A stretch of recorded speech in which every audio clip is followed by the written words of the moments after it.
السلام علیکم ورحمۃ اللہ وبرکاتہ۔ الحمدللہ رب العالمین والصلاة والسلام علی سید المرسلین وعلی آلہ واصحابہ اجمعین، اما بعد فاعوذ باللہ من الشیطان الرجیم، بسم اللہ الرحمن الرحیم۔ یا ایہا الذین آمنوا کتب علیکم الصیام کما کتب علی الذین من قبلکم لعلکم تتقون۔ میں آج روزے سے متعلق کچھ مفید باتیں آپ کی خدمت میں پیش کروں گی۔ بے زبانوں کو جب وہ زبان دیتا ہے، پڑھنے کو پھر وہ قرآن دیتا ہے، بخشنے پر آتا ہے جب امت کے گناہوں کو، تحفے میں گناہ گاروں کو رمضان دیتا ہے۔ میرے پیارے مسلمان بھائیوں اور بہنوں، میں نے ابھی آخری کتاب باثواب کی ایک آیت تلاوت کی ہے، جس کا ترجمہ ہے: اے ایمان والو، تم پر روزے فرض کیے گئے ہیں جیسا کہ تم سے پہلے امتوں پر روزے فرض کیے گئے تھے تاکہ تم متقی بن جاؤ۔ اسلام کی بنیادی تعلیمات میں ایمان، نماز اور زکوٰۃ کے بعد روزے کا درجہ ہے۔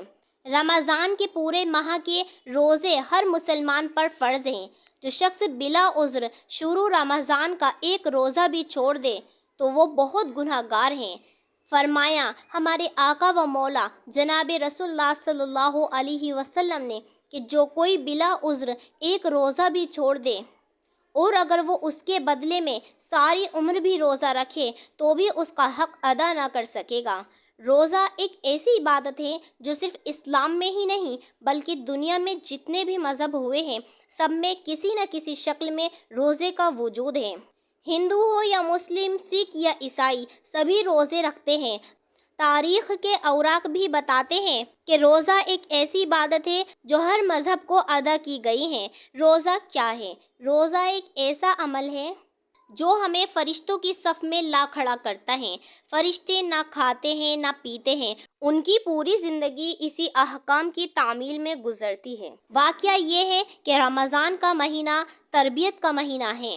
آپ کا دل چاہتا ہے کہ آپ شیر لطف انداز ہو، مگر آپ نہ ہی پیتے ہیں اور نہ ہی کھاتے ہیں، اور آپ کے روبرو لذیذ کھانے ہوتے ہیں مگر آپ اس کی طرف آنکھ اٹھا کر بھی نہیں دیکھتے۔ آپ کا نفس چاہتا ہے مگر آپ اس پر لگام دیتے ہیں، اور یہ حرکت ایک دو دن کی نہیں بلکہ پورے ماہ کی ہوتی ہے۔ آپ خود ہی تصور فرمائیں کہ نفس پر کنٹرول کرنے کا یہ کتنا بہترین طریقہ ہے۔ روزہ ہمیں یہ سکھاتا ہے کہ ہمیں وہی کرنا چاہیے جو ہمارا مالک چاہتا ہے، اور ہمیں ویسے ہی رہنا چاہیے جیسے ہمارے سب سے بڑے سرکار کی مرضی ہے۔ ہماری حرکت اسی کے حکم سے ہونی چاہیے۔ اگر وہ کہے کہ چلو تو چلے، وہ کہے کہ رکو تو رکے، اور وہ کہے کہ کھاؤ تو کھائے، اور اگر وہ کہے کہ پیو تو پیے، اور اگر وہ کہے کہ نہ کھاؤ اور نہ پیے تو بھی ہمیں اس کے احکام کے آگے سر جھکانا لازمی ہے۔